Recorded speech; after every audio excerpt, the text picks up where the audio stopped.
Muy buenas noches, me presento, mi nombre es Yuri Catalina Silva. Mi grupo está conformado por María Eugenia Molina Claros, Over Steven Toconaz y Kelly Valentina Mesa Yuri. Bueno, el día de hoy vamos a presentar todo lo que tiene que ver, los temas que tienen que ver con contrato y pues va dirigido al docente Benjamín Silvino Niño Lombo. Ya, continúa. Bueno, como muchos sabemos, o bueno, no sé si sepan, el contrato es un acuerdo pues que en la mayoría, por así decirlo, de hoy en día se utiliza para hacer, ¿cómo se dice? Para hacer tratos o para terminar, eh, para hacer, sí, tratos y como muchos acuerdos para llegar como a un punto medio donde seamos beneficiados. Pero pues más allá de eso, realmente abarca mucho más porque hay que tener en cuenta muchos artículos que conlleva, o bueno, que hay que tener presente para poder hacer bien un contrato ante la ley. Bueno, como objetivo general, pues tenemos que, como nosotros como contadores, debemos de saber estos contratos, porque implica mucho, es mucho el tema legal, de que todo sea de acuerdo a la ley y que no nos vayamos a saltar normas ni nada de esas cosas, pues porque pues en la contaduría pública se utilizan mucho los contratos por el tema de compras, por ejemplo, de maquinaria o compra de algún terreno o compras para algo así, para una empresa o pues para alguien que desee emprender o bueno, para cualquier persona, pero en general sí deberíamos de tener como muchas bases para saber hacer este tipo de contratos y así, así en general. Sí. Bueno, para introducirnos, vamos a empezar en lo general, que es el contrato. Primero les voy a leer el artículo que está en el Código de Comercio, en el capítulo 4, denominado el contrato en general. Bueno, la definición, según el Código de Comercio, de acuerdo al artículo 864, dice lo siguiente. El contrato es un acuerdo de 2 años, de dos o más partes, para constituir, regular o exigir entre ellas una relación jurídica patrimonial y, salvo estipulación en contrario, se, se entenderá celebrando en el lugar de residencia del oponente y en el momento en el que éste reciba la aceptación de la propuesta. Se presume que el oferente ha recibido la aceptación cuando el destinatario pruebe la remisión de ella dentro de los términos fijados por los artículos 850 y 851. Y pues hay que tener en cuenta que esto se saca de Código de Comercio, bueno, en palabras menos constitucionales, por así decirlo, o bueno, menos con más entendibles. En sí, el contrato viene siendo lo que es un acuerdo, pues sí es un acuerdo, pero que tiene que ser legal, obviamente, que puede ser entre dos o más personas. Bueno, a través de ese acuerdo, digamos, las partes se obligan, por así decirlo, a dar, a hacer o a no hacer algo, porque pues desde ahí nace un contrato. Es de ahí donde, si las dos personas están de acuerdo, es donde el contrato nace y ya lo que viene siendo o se dice que se perfecciona.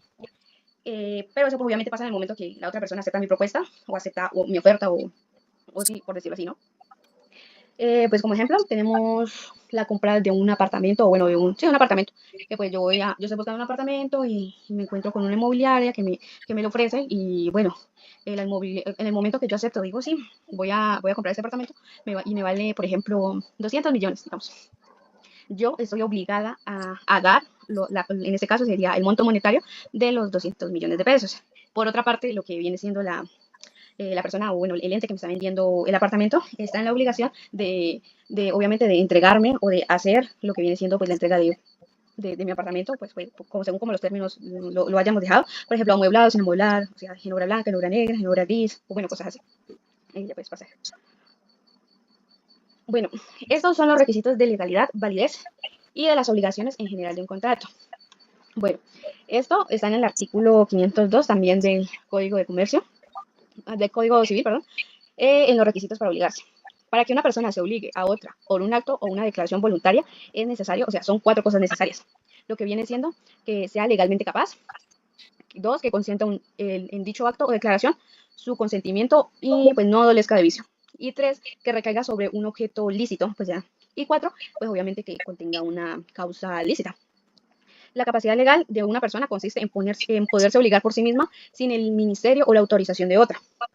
Estos requisitos nacen de lo perpetuado en el artículo 1500 del Código Civil, lo que define estos tipos de contratos. Así, el contrato es real cuando, para que sea perfecto, es necesaria la tradición de la cosa a que se refiere. Es solemne cuando está sujeto a observancia de ciertas formalidades especiales, de manera que sin ellas no produce ningún efecto civil. Bueno, es en términos más sencillos, por así decirlo, lo que viene siendo o sea, son muy importantes estos 4 puntos. ¿Por qué? Pues porque realmente son esenciales, porque pues obviamente esto permite que un contrato sea legalmente válido ante la ley y ante el juez, y pues obviamente si falta alguna, pues ya viene siendo anulado. Bueno, Eh, pues empecemos por explicar el primero, que sea legalmente capaz, hace referencia a que, por ejemplo, uno sea mayor de edad. Por ejemplo, si yo tengo ya 20 años y quiero comprar una moto, o bueno, no sé, o quiero ir a comprar un terreno, pues obviamente yo ya estoy en la capacidad legal de ir a firmar un contrato, porque, ¿por qué? Pues porque en Colombia ya uno es mayor de edad a partir de los 18, pues obviamente depende de cada país, pero pues aquí en Colombia, a partir de los 18, usted ya es legalmente capaz de tomar como unas decisiones, de firmar contratos y según ante el Estado, ¿no? Y obviamente no tener ninguna discapacidad mental, porque pues obviamente influye mucho, porque si la persona no entiende lo que está firmando, obviamente no va a ser válido, porque la otra persona no está de acuerdo o no te está entendiendo. Y pues, como les decía, cuando uno ya es mayor de edad, pues puede comprar o, pues, en este caso, hacer un arriendo o adquirir un arriendo, un contrato de arriendo, que pues, es ilegal porque ya estoy cumpliendo con el primer requisito, que pues estoy legalmente capaz. Y pues, cuando sería nulo, pues sería cuando, pues, yo siendo menor de edad, firmo un contrato. Pues obviamente no estoy en mi capacidad legal, a menos de que tenga un tutor. Un tutor, y si no lo tengo, pues obviamente ya eso es anulado. Dos, que consienta en dicho acto o declaración y que su consentimiento no dolezca de vicio.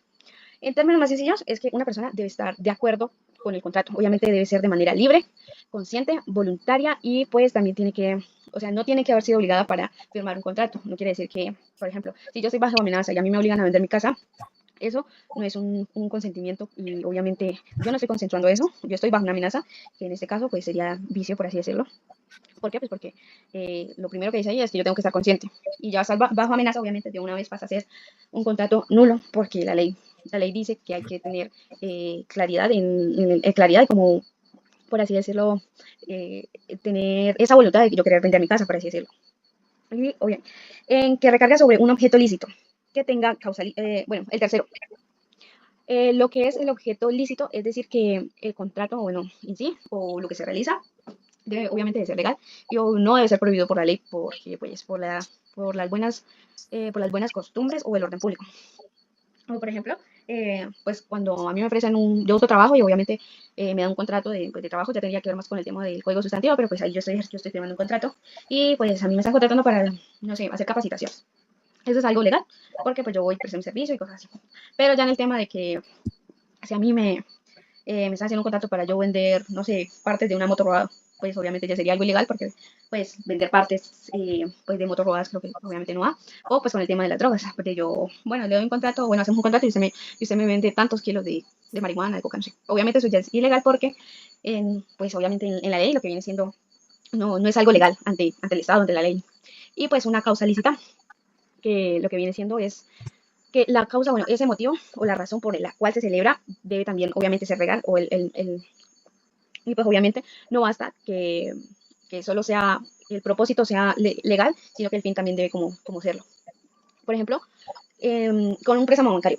Si yo deseo prestar una plata en el banco a tantas cuotas, o no sé, como me lo preste, pero yo tengo un propósito y es comprarme mi moto o mi carro. Entonces, estoy utilizando un préstamo, que eso es de un banco, eso es legal, eso es lícito, y obviamente lo estoy utilizando para un fin, ¿qué? Para un fin lícito, porque me voy a comprar mi carro, obviamente no afecta o no es algo que ante la ley sea algo que no sea permitido, o sea, es para mi carro y no le hago daño a nadie. Y ya, cuando es ilícito, por ejemplo, yo, bueno, sigo prestando plata al banco y a tales cosas, pero yo digo que voy a montar un negocio o no sé, voy a comprar eh, cosas para mi negocio, para despegar o pues para mejorar eso, pero lo que yo hago con esa plata no es invertirla en mi negocio, sino comprar otras cosas como que sean ilegales. Por ejemplo, mm, si yo con eso compro droga y la revendo y empiezo así mi mercado de estupefacientes, algo así, sí, pues ya no sería, o sea, el medio, por así decirlo, es lícito, pero el fin ya no viene siendo algo lícito, sino que pues ya hasta ahí llega, o sea, ya sería ilícito y obviamente ya sería nulo. Ya, pues, o sea. Y aquí es donde le decía, bueno, no sé si les dije, no me acuerdo, pero pues de aquí, o de aquí nacen las fuentes de las obligaciones, o bueno, de aquí donde empieza todo el tema de, de las fuentes, por así decirlo. Y aquí están obviamente los requisitos de legalidad, validez y de las obligaciones en general de un contrato. De las obligaciones en general son las obligaciones que nacen de los contratos de las principales fuentes de obligaciones. Como ahí nace el artículo 1494 del Código Civil de Comercio. Las obligaciones nacen ya sea del concurso real de las voluntades de dos o más personas, como se ha dicho, como en contratos o convenciones, ya sea de un hecho voluntario de la persona que se obliga, como en la aceptación de una herencia o legado y en todos los cuasi contratos, ya en consecuencia de un hecho que ha inferido injuria o daño a otra persona, como en los delitos ya por distinción de la ley, como entre los padres y los hijos de familia. Eh, Pues, ¿cómo surge? Pues obviamente, aquí lo explica, porque es como un compromiso legal entre las partes, ya que no, obviamente no solo nacen de un contrato, sino que también nacen de lo que la ley considera, pues primero el contrato con un acuerdo, firmar algo, como les decía anteriormente, un préstamo bancario, pues un contrato entre los dos, yo firmo por un acto de voluntad, que pues obviamente sale de una decisión unilateral, que pues yo, es por ejemplo, yo decido pagarte algo que te debo. Aunque pues tú no me estás obligando, pero pues yo, si te debo plata, por ejemplo, si llegamos a prestar, tú me prestaste plata, pero tú nunca me dices cuánto pagar, cosas así, y yo por voluntad propia decido abonarte o terminarte de pagar todo, toda la plata que te presté.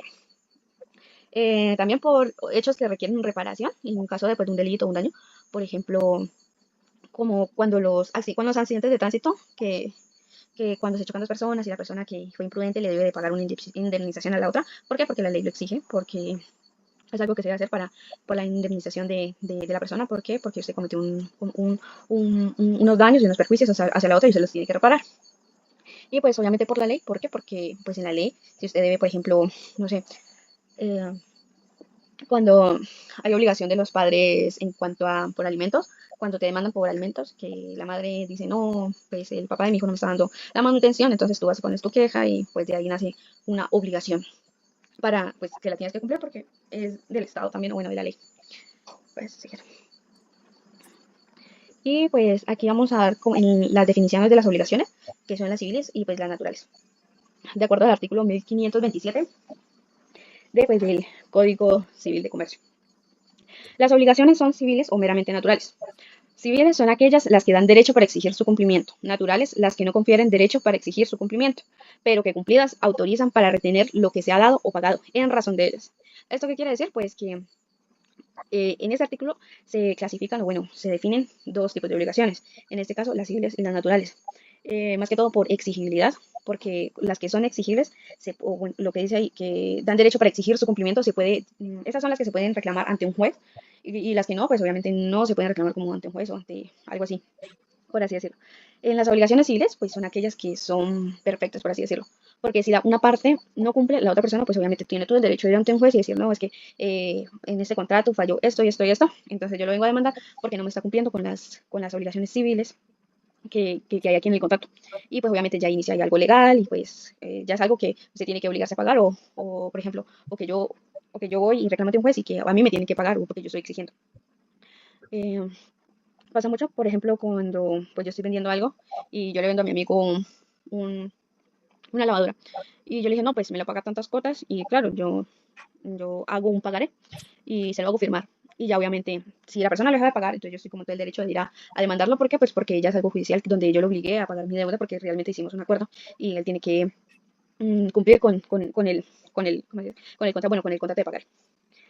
Y pues las obligaciones naturales, que pues obviamente sí, las obligaciones sí existen, pero pues obviamente son más que todo moralmente justas porque no dan derecho a demandar pues son todo como todo lo contrario, a que usted la pueda pedir ante un juez, ¿no? Pues, pero de todas maneras es como una obligación voluntaria, porque como les decía anteriormente, que si yo presto plata en un banco, pero no, al final de mucho tiempo no lo pagué y tampoco me reclamaron, no me dijeron nada, no me llegó notificación y el banco no me dijo nada.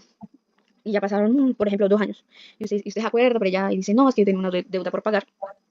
Y, y como ya pasa mucho tiempo, obviamente la ley ya no, o sea, ya el banco con la ley no puede actuar porque pues ya dejó pasar mucho tiempo. Entonces, si yo quiero, pues voy y pago la deuda. Obviamente, si yo voy y pago la deuda, o sea, yo ya no puedo reclamar ese dinero porque ya es de ellos. Y, y más que todo, en el tema natural, por así decirlo. Pasa a la siguiente. Y estas son de las obligaciones condicionales y modales, que están en el artículo 1530. Y estas son las definiciones de las obligaciones condicionales. ¿Qué quiere decir esto? Les voy a leer un poquito. Es obligación condicional la que depende de una condición. Esto es, de un acontecimiento futuro que puede suceder o no. O sea, dependen como de un sí. Por ejemplo, te voy a dar 1 millón, sí, logras ventas, logras, por ejemplo, 10 ventas de 10 carros, bueno, en una concesionaria en un mes. Entonces, allí yo estoy colocando una condición, ¿cuál es? Que tengo que hacer 10 ventas de un carro, de un tipo de carro, un tipo de modelo, para poder yo acceder a ese millón. O sea, hay como una condicional para yo poder acceder a esa plata. Y pues obviamente eso es algo muy incierto porque puede que pase, pero como puede que no. Entonces, más que todo tiene que ver eso. Y, ya. Y hay unas obligaciones a plazo, que está en el artículo 1551 del Código Civil. Bueno, la definición de plazo viene siendo lo siguiente. El plazo es la época que se fija para el cumplimiento de la obligación. Puede ser expreso o tácito. Es tácito el indispensable para cumplirlo. No podrá el juez, sino en casos especiales. Que las leyes designan para señalar el plazo para el cumplimiento de una obligación, solo podrá interpretar el concebido en términos vagos u oscuros, sobre cuya negligencia y aplicación discuerden las partes. Eh, pues el plazo viene siendo como un plazo determinado que yo le pongo a una persona, bueno, o pongo en el contrato. Por ejemplo, que a mí me deben 20 millones. Entonces, de aquí a no sé, unos 5 meses, muy poquito, mucho. Bueno, de aquí a 5 meses usted me va a pagar. Entonces, vamos a establecer un plazo desde el día de hoy, 15 de diciembre de 2025, a, por ejemplo, a 15 de diciembre de 2026, por ejemplo, un año. Entonces, yo estoy colocando un plazo. ¿Para qué? Para que se cumpla, que me paguen los 20 millones.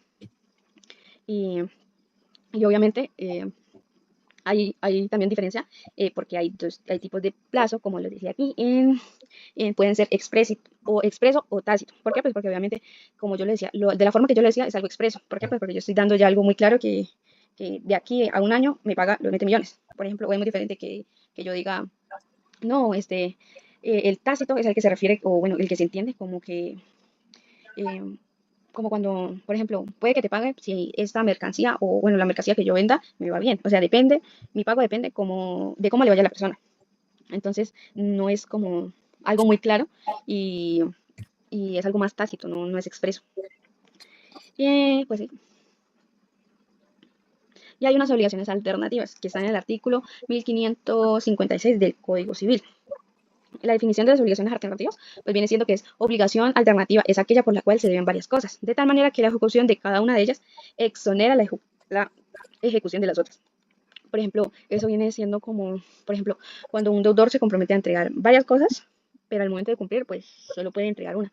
Por ejemplo, si yo a ti te doy plata, pero bueno, antes como de verte, pues yo te presto 5 millones, pero te digo, no, pues yo si no te puedo pagar la plata en físico, bueno, así monetariamente en físico, como tú me la prestaste, pues yo te puedo ofrecer, no sé, mi moto o una bicicleta, o bueno, pero tiene que ser como que el mismo monto o algo que sea como el mismo valor. ¿Por qué? Pues porque si te doy como la opción de entregarte varias cosas, pero obviamente te voy a entregar una. Eh, pues eso es lo que quiero decir, ¿no? Y no te estoy diciendo que te voy a entregar todas, pero pues sí te voy a entregar una de todas las que tengo, del valor que tengo para poder saldar mi deuda.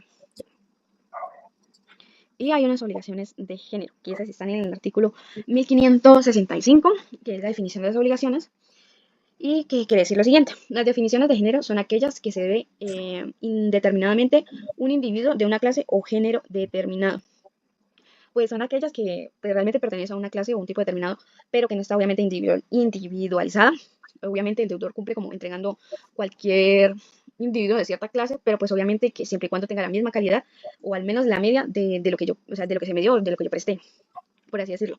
Yo me obligo a pagarte 3 sacos de café, pero de una buena calidad, de una buena tierra, de donde tenga buenos nutrientes, o bueno, de la mejor finca, yo tengo una finca donde sacan un tipo de café, una pepa de café muy buena, que sea de buena calidad.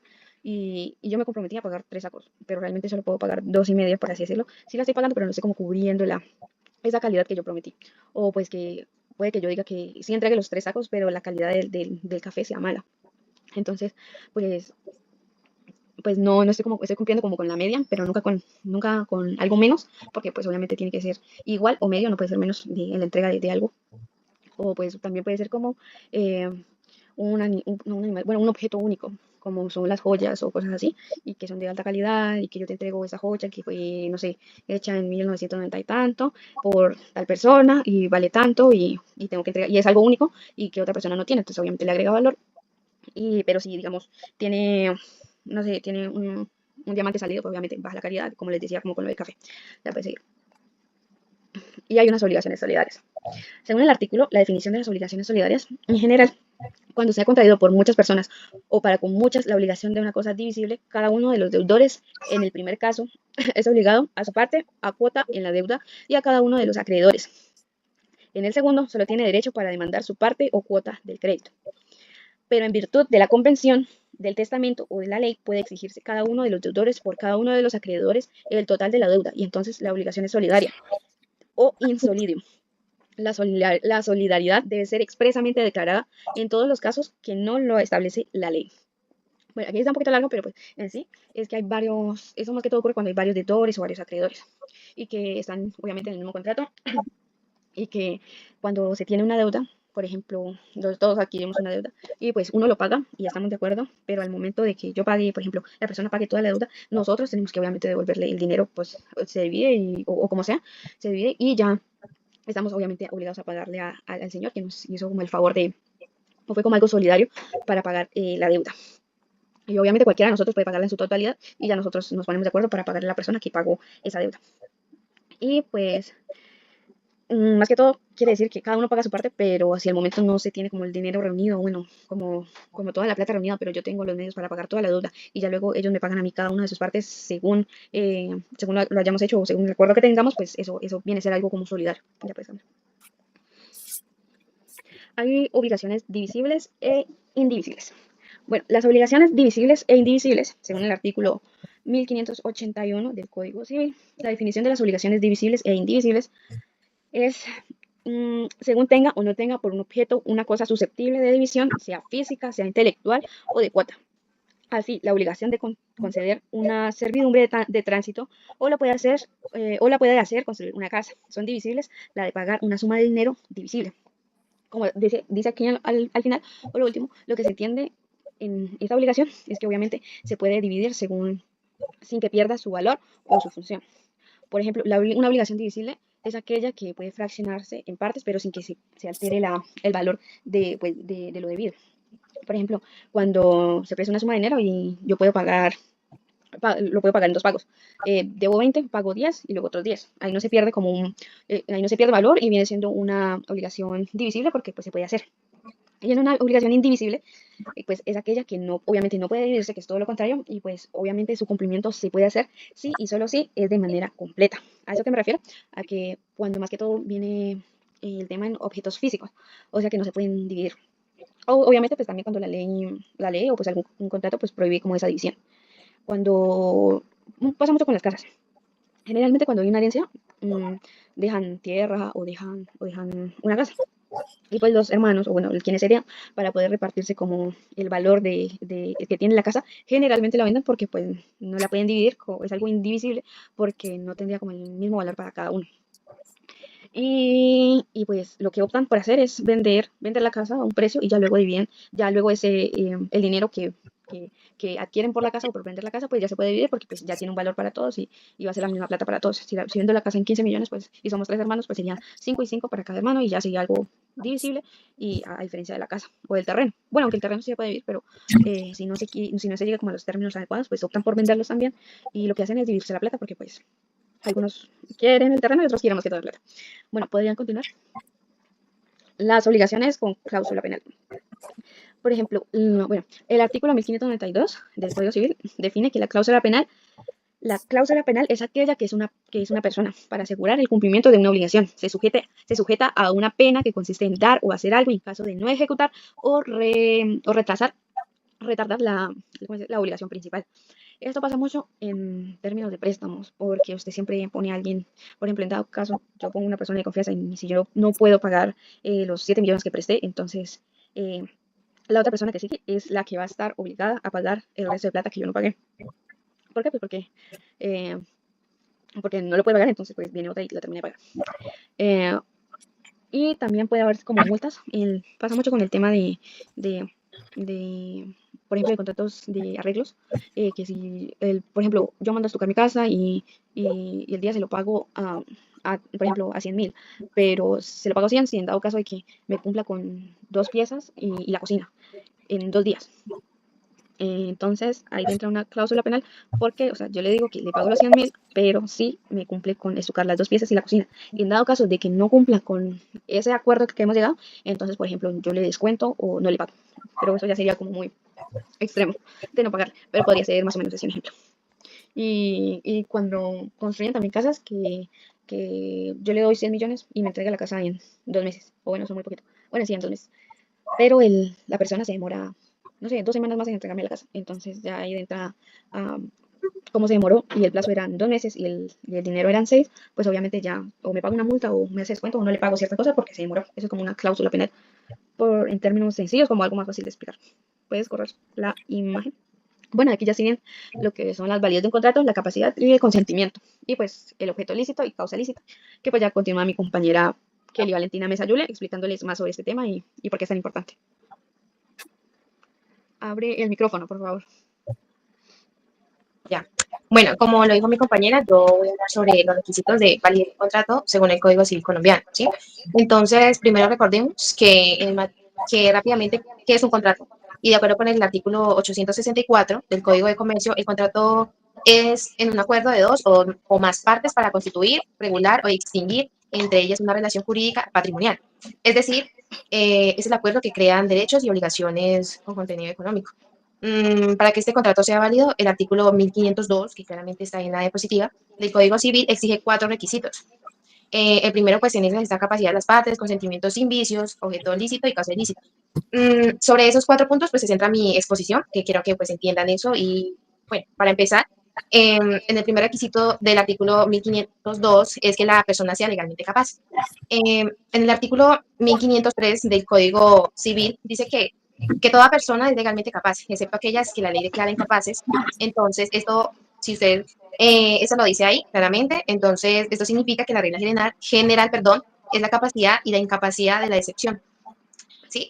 Ya pasamos como en el artículo 504, que normalmente vamos leyendo y yo les voy explicando poco a poco. Entonces, está el artículo 1504, que distingue la incapacidad absoluta, son absolutamente incapaces, que quiénes serían esos, pues los indementes, los impuberes y los sordomudos, que no pueden pues darse a entender por escrito. Entonces, cuando una persona absolutamente incapaz interviene sola en un contrato, ese contrato no es válido porque pues le falta ese primer requisito de capacidad, ¿sí? Entonces, estas personas pues en sí no tendrían, valga la redundancia, la capacidad para poder dar y declarar, ¿no? Entonces, en términos sí, se puede decir que contables, si una de las partes es capaz jurídicamente, pues el contrato que origina el hecho económico puede ser nulo. Así como les venía diciendo, pues estas personas que no cumplen con esto y que tienen esas incapaces, son incapaces de hacer eso, ¿no? Entonces, ya sea un contrato, ya sea cualquier cosa, pues entonces prácticamente sería nulo. Eh, ¿Qué más les puedo decir? Bueno, entonces el contrato que origina el hecho económico puede ser nulo, como les venía diciendo, y los derechos y obligaciones que se registren en la contabilidad no tendrán un soporte jurídico y sólido. Por eso la capacidad es el primer filtro que se debe verificar. Eso es lo que viene siendo uno de los pasos para poder saber si esto es válido o no válido. ¿Vale? Pasamos por la eso.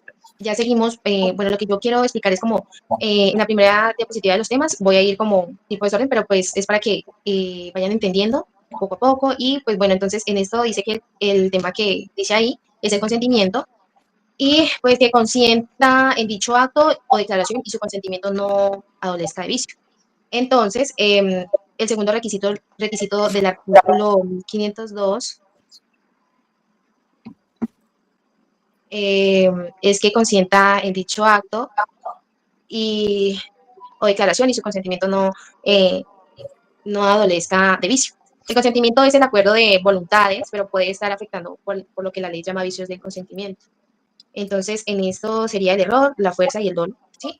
Entonces, todos estos vicios están desarrollados en los artículos 1509, 1515 del Código Civil, que pues voy leyendo poco a poco, pero pues es algo, un resumen para que vayan entendiendo y todo, que aparecen en el material y todo esto lo que estamos haciendo, pues obviamente es para que vayan entendiendo de todos los puntos que voy a hablar.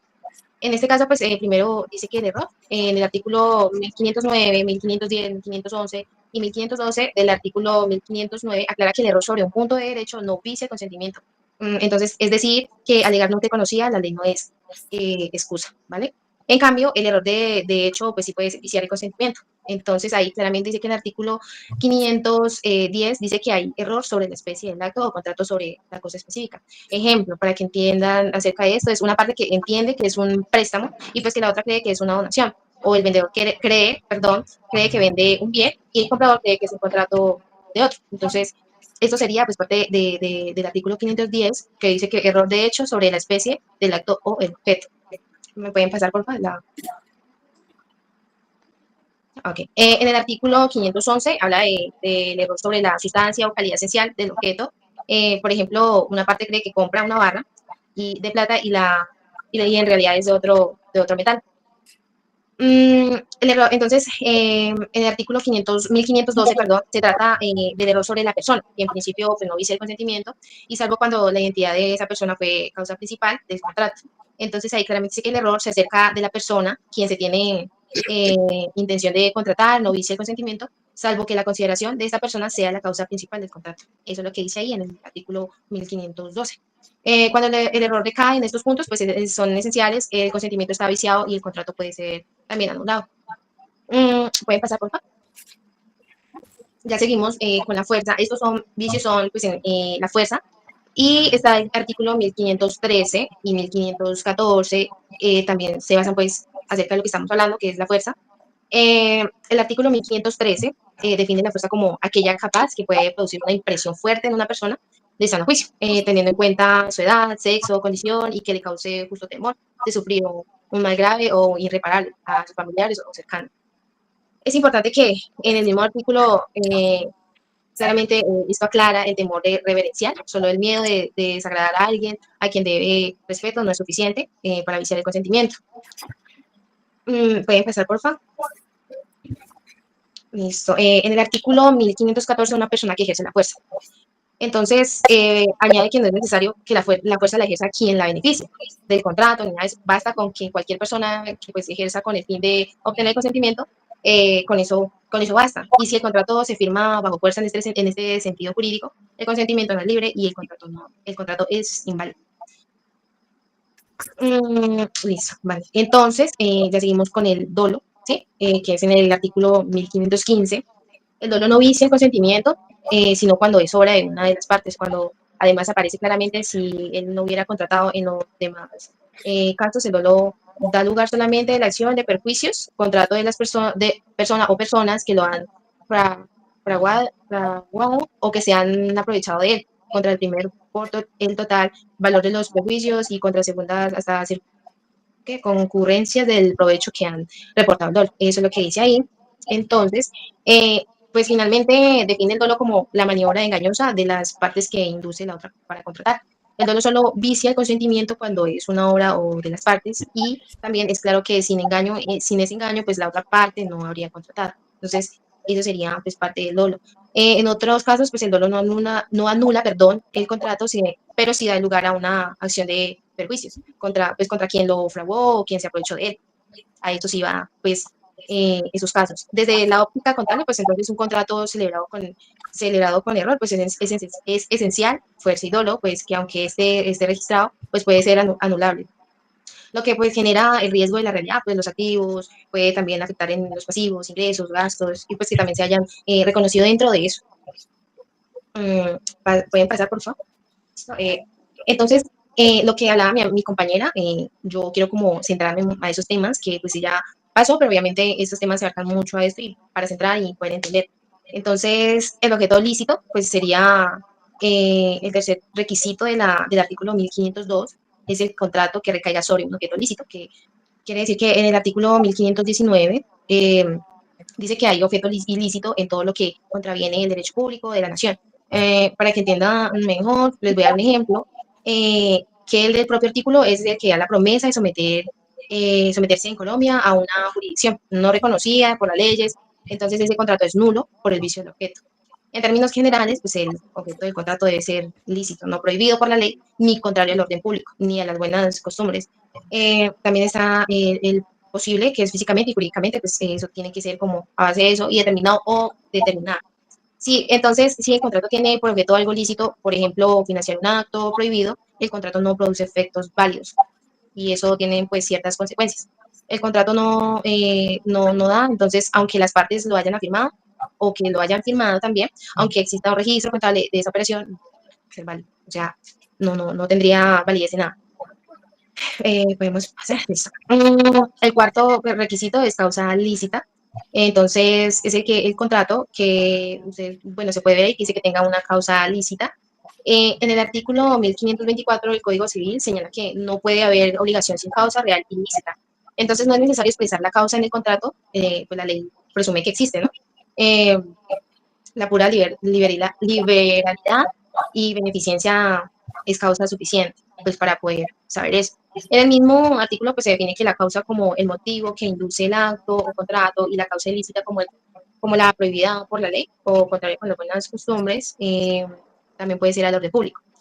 El propio artículo, pues en este caso, da claros ejemplos y pues dice que la promesa de dar algo y pues son obligaciones y obviamente pues para que entiendan más, pues les voy a dar esos ejemplos. Dice que la promesa de dar algo en pago de una deuda no existe, ahí no hay causa, pues porque solo lo dijo como promesa de que va algo de un pago y que no va a haber, o sea, para este caso no va a haber ninguna obligación, simplemente es una promesa. Entonces, la promesa de dar algo de recompensa de un crimen, de un hecho, obviamente esto sí es un hecho inmoral, algo, eh, sí, algo que obviamente ahí la causa pues va a ser ilícita por claras razones y claros ejemplos que pues no los daría porque pues o bueno, para que entiendan más, pues entonces sería como esta persona manda a matar a alguien, pero pues entonces, obviamente lo que se centra ahí es como saber si es una causa o no. Entonces, obviamente la causa sí es ilícita. Eh, Podemos pasar, por favor. Bueno, en el artículo 1525, pues que agrega que no puede repetirse lo pagado por un objeto o causa ilícitas a sabiendas. Entonces, es decir, quien paga conociendo la ilicitud no puede pedir la devolución sabiendo que él hizo esto y ahora viene como a reclamar. Tiene, no se puede, no hay una devolución. En el artículo 1526 dice que aclara que los actos o contratos que la ley pues que declara inválidos no dejan de serlo, aunque pongan cláusulas renunciando a la acción de la nulidad. Entonces, no daría con lo que es la invalidez legal. Eh, pero bien, basándonos también como a lo de nosotros, que es lo contable, todo lo de contaduría, pues esto significa que si la motivación real del contrato es ilícita, entonces aunque la forma sea externa y parezca pues correcta, esa obligación no debería reconocerse, pues como un negocio jurídico válido y existen riesgos legales y reputacionales importantes. Entonces uno como contador debería tener muy en cuenta eso porque pues se pueden filtrar, ¿sí? Se pueden dar... Eh, y uno se puede dar cuenta de que no es válido o claramente eso sí hay que tener, sí, como contador, cuidado. Eh, entonces, antes de dar como, aparte de lo que estábamos hablando, entonces, desde la perspectiva contable, ¿sí? Como lo señala todo este trabajo de información, el contrato pues es la fuente de la mayoría de hechos económicos y la base para reconocer activos, pasivos, ingresos y gastos. Y si el contrato es inválido por falta de capacidad, pues por vicios de consentimiento o por objeto ilícito o por causa lícita, entonces los registros contables que se basan en él no reflejan pues, correctamente la validez jurídica y exponen la entidad a riesgos legales y por eso los profesionales y, de la contaduría no solo deben saber registrar operaciones, sino que también comprender la teoría general del contrato, pues para verificar estos requisitos de validez antes de aceptar un documento como soporte contable.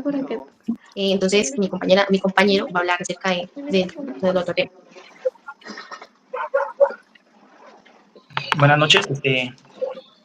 Intentando explicar un poco lo que es el contraste entre los contratos mercantiles y civiles, pues digamos que es necesario entender para nosotros como contadores la diferencia que hay entre ellos, ¿no?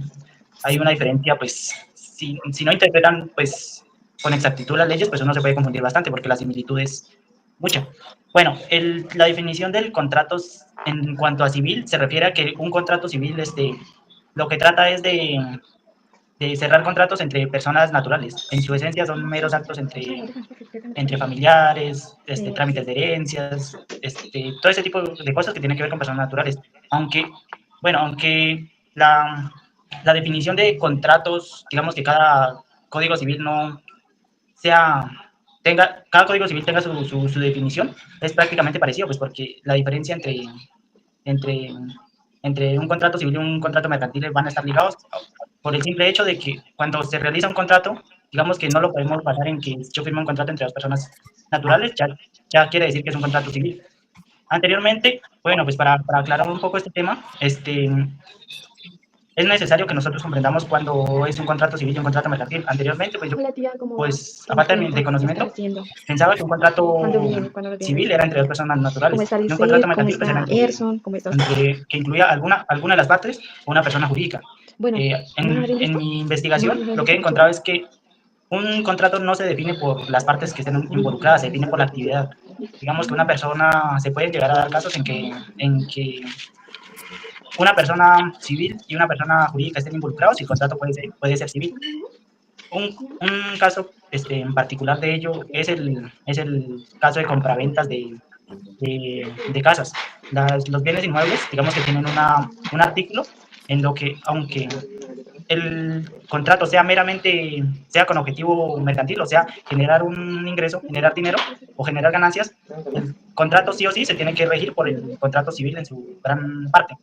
¿A qué me refiero con esto? El tema, digamos, el artículo que se refiere principalmente a esa norma que aplica para bienes inmuebles, lo podemos encontrar en el artículo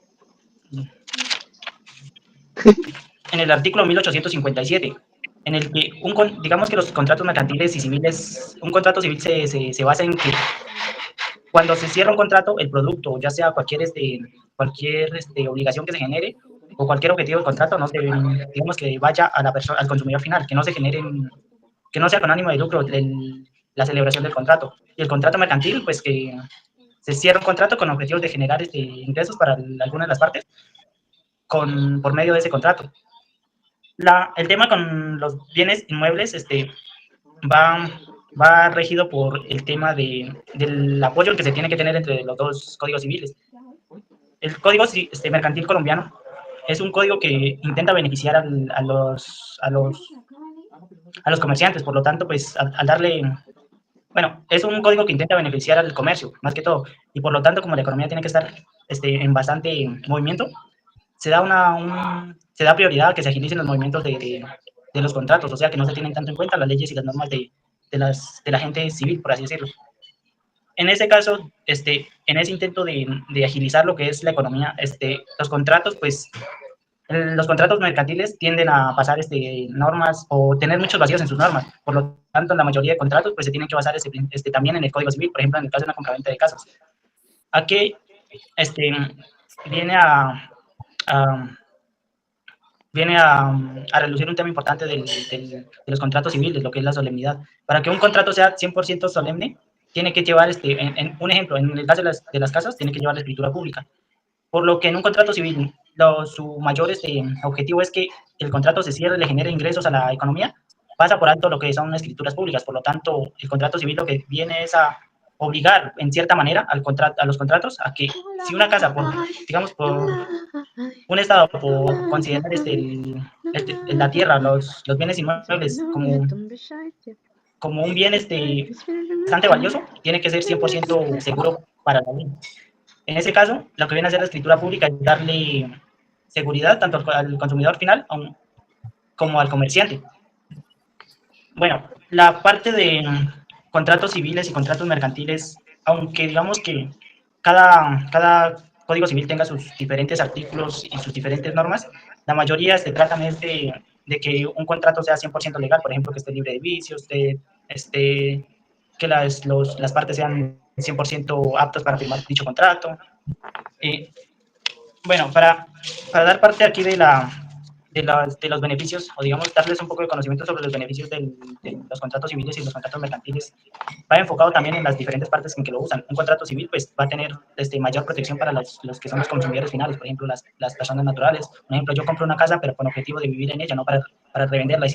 Y si se llega a tener algún imprevisto con ese contrato, pues la mejor opción va a ser que el contrato civil, digamos, el Código Civil venga a acentuar las normas que tiene sobre mi contrato de vivienda.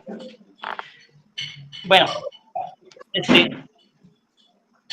voy también a darles un poco a conocer sobre, por favor, pasa la diapositiva, por favor.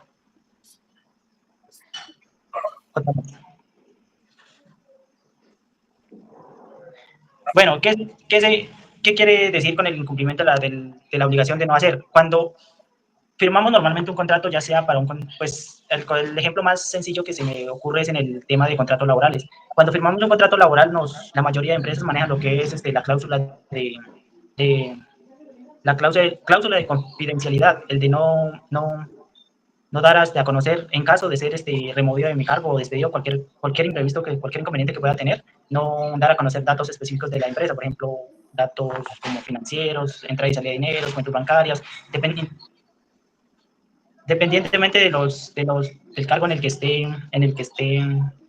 haya sido asignado. Siguiente.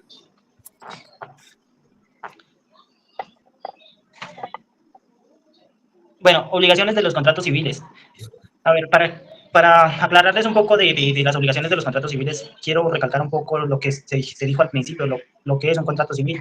Un contrato civil es un acuerdo entre dos partes para crear. ¿Qué quiere decir con crear? Dar nacimiento a un nuevo contrato, lo que se hace por primera vez. También lo que se refiere para crear, modificar o extinguir. Bueno, modificar es cambiar algo de un acuerdo que ya se ha hecho, o sea, cambiar algo en el que las dos partes estén en desacuerdo, pueden llegar a modificar dicho contrato.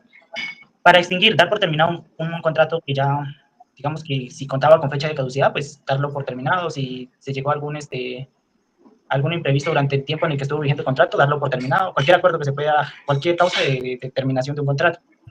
Siguiente. No, perdón. Para las obligaciones, digamos que se generan obligaciones de dar, lo que anteriormente mis compañeras explicaron. ¿Qué es una obligación de dar? Un ejemplo, pues tengo una compraventa de un carro. Ahí ambas partes tienen la obligación de dar. Por ejemplo, si yo soy el comprador, tengo la obligación de dar el dinero por el carro y lo que es el vendedor, pues pasarme las propiedades del vehículo. Eso sería la obligación de dar. Ambas partes pueden tener la obligación de dar en un contrato. Obligación de hacer. Un ejemplo, pues a mí me contratan bueno, en caso de bienes y servicios para hacer un trabajo, tengo la obligación como trabajador de cumplir con mis obligaciones y mis responsabilidades. Y en caso de que sea pues de fabricación de algún artículo, fabricarlo, cumplir con el tiempo de entrega, entregarlo con las características con las que se cerraron el contrato. Obligaciones de no hacer, pues anteriormente ya les expliqué lo que tenía que ver con derechos de confidencialidad, cosas que uno firma, ya sea por confidencialidad, cosas ilícitas, todo lo que tiene que ver con efectos, con cosas legales en este caso de aquí de Colombia. Siguiente. Bueno, a continuación se va a presentar un video pues de lo que significa, o más o menos de un poco el concepto de lo que se ha hablado aquí durante lo que lleva la exposición. En el dinámico mundo del comercio, los acuerdos y compromisos son el motor que impulsa las transacciones. Pero, ¿cómo se regulan estas promesas en el contexto colombiano? Hoy nos sumergiremos en el título 14 del Código de Comercio, donde encontramos las reglas del juego de las obligaciones mercantiles, desde la firma de un contrato hasta el pago de una deuda. Exploraremos cada aspecto clave. Para empezar, es vital recordar que en general las obligaciones se rigen por las normas del derecho civil. Esto significa que las reglas sobre cómo nacen, se modifican y se extinguen las obligaciones civiles también aplican en el ámbito comercial. Sin embargo, el Código de Comercio tiene algunas particularidades que debemos tener en cuenta. Uno de los aspectos distintivos del derecho comercial es la forma en que se prueba la existencia de una obligación. Aunque nos apoyamos en el Código de Procedimiento Civil para las reglas generales de prueba, el Código de Comercio puede establecer medios de prueba específicos en actos o contratos mercantiles.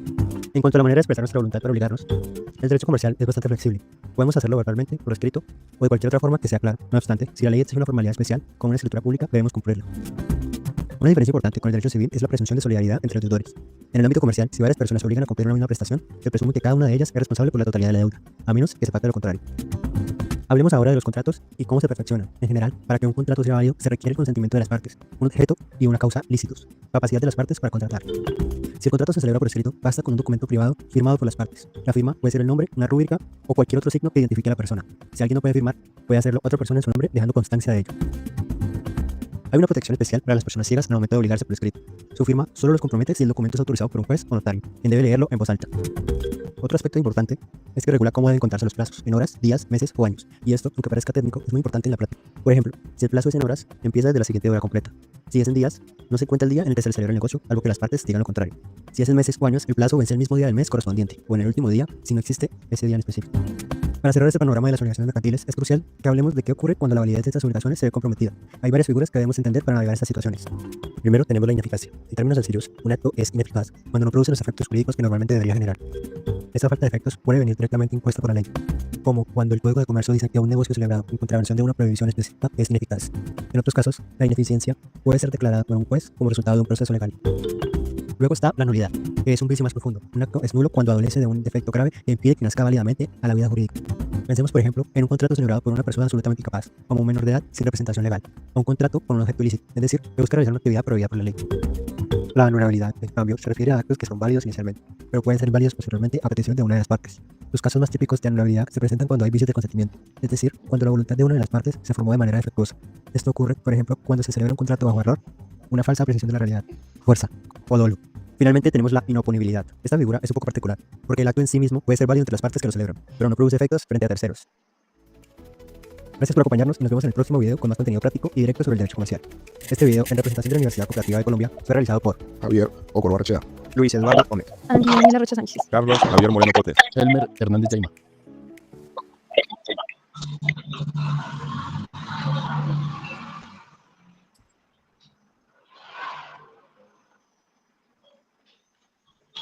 Bueno, explicando también un poco lo que quiere decir por contratos mercantiles, hay que, digamos que aclarar un poco lo que es el concepto de contratos mercantiles. Digamos que anteriormente mencioné que los contratos mercantiles eran aquellos contratos en que el objetivo secundario iba a ser generar ingresos, pero más de esos ingresos digamos que esos contratos tienen algunas características para que lleguen a ser contratos mercantiles. Siguiente. Siguiente. Bueno, en contratos de mercantiles, digamos que el concepto de obligaciones no es mucha la diferencia. Ambos contratos civiles, tanto civiles como mercantiles, obedecen casi al mismo concepto, aunque cambian un poco sus artículos, son diferentes artículos prácticamente por número. El concepto llega a ser parecido, casi idéntico para ambos códigos colombianos. Siguiente. Dice,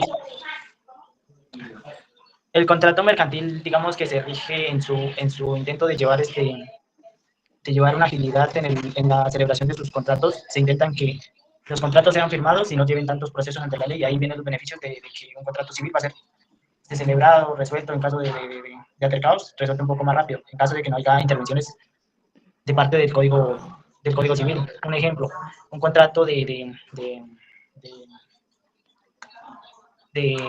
venta de una moto. El Código Civil, pues si es un negocio de compraventa, va a tratar de que ese negocio esté siempre produciendo, siempre esté generando ingresos a la economía. Y por ello, cuando llega algún inconveniente entre el consumidor final y el que vende dichos vehículos, al intervenir el contrato civil va a tener un leve proceso, ya sea ante un tribunal, va a llevar un proceso, porque el contrato civil va a tratar de defender en su gran mayoría a los consumidores finales, o sea, seguridad al cliente prácticamente. Entonces, el proceso que se lleva, pues es un poco larguito, pues porque en los tribunales se demora lo que son muestra de pruebas, búsqueda de algún juez que acepte el caso y todo ese tema que tiene que ver con las leyes que aplican aquí en Colombia. Siguiente. Bueno, aquí pues llegando a cerrar un poco lo que es la relación entre el contrato civil y el contrato mercantil, digamos que en cierta manera de que no pueda elegir qué código civil voy a regir sobre el contrato, es primordial. Digamos que en gran medida no podría elegir sobre qué código colombiano vaya a primar sobre el contrato. Digamos que eso lo decide la ley, en cuanto vaya estudiando el caso y vaya decidiendo qué código es más aceptable para el caso.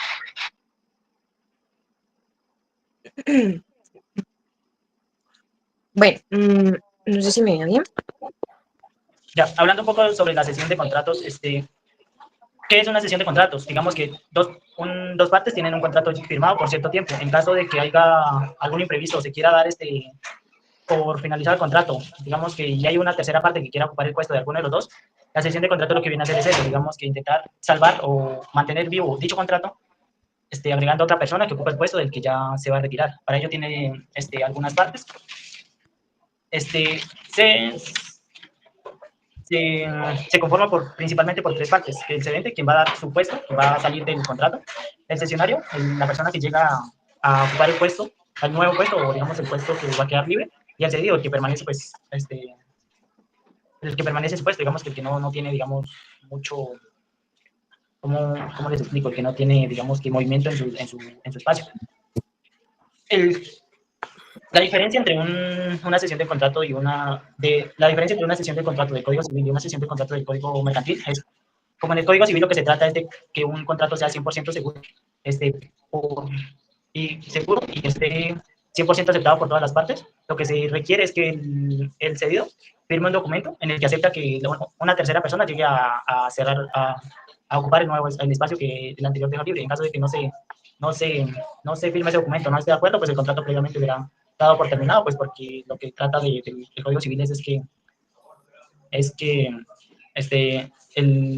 proteger la integridad del consumidor final, digámoslo así. En el contrato civil no es necesario dicho documento, ya que pues, el contrato es un contrato viable, un contrato que está 100% aceptado y que tiene muchas ventajas. Entonces, lo que intenta mantener es que el contrato siga vigente.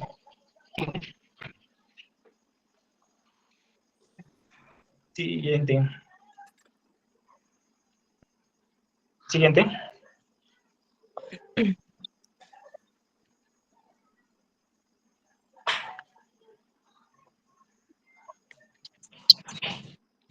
El contrato es un acuerdo de voluntades en donde las partes, que pueden estar constituidas por una o más personas, cada una de ellas, intercambian en una relación jurídico-patrimonial cierto tipo de intereses, y será el contrato la regulación sobre la constitución, desarrollo y extinción de estas relaciones, lo que constituirá dicho negocio jurídico. En países como Colombia lo encontramos expresamente definido tanto en el Código Civil como en el Código de Comercio. Y a nivel internacional existen instituciones como los Principios Unidroit que también se refieren a aspectos relevantes de su regulación. En la antigüedad, por ejemplo en Roma, los contratos eran ritos solemnes para unos pocos que a través de ciertas fórmulas les permitían comprometerse y en consecuencia poderse obligar mutuamente. Para la Edad Media hay que destacar lo que se denomina la lex mercatoria, entendida como una serie de usos y costumbres que le permitían a los comerciantes atender sus necesidades, dirimir sus controversias, toda vez que a los señores feudales no les interesaban estos temas. En un plano de igualdad, a partir de usos y costumbres que eran compilados por ellos, podían dirimir sus inconvenientes. Teniendo claros estos aspectos, podemos también decir de los contratos que frente a los mismos encontramos lo que denominamos pactos, que son contratos pequeños al interior de los contratos, y hay unos más comunes que otros: las arras, las cláusulas penales, las cláusulas de confidencialidad o exclusividades, por ejemplo, pueden ser pactadas en múltiples tipos de contratos dependiendo la pertinencia de ese tipo de figuras. Por otro lado, decíamos que deben cumplirse unos requisitos mínimos de validez, unos relacionados con las personas que celebran el negocio, otras relacionadas con el negocio mismo, pero deben cumplirse todas para efectos de poder exigir y poder tener claro cuál es el alcance de nuestros compromisos. Empecemos diciendo que las partes que celebran un negocio deben ser legalmente capaces, es decir, que no requieran de la asistencia de un tercero para que los represente en las decisiones que toman. Por otro lado, existe lo que se denomina el consentimiento de estas partes.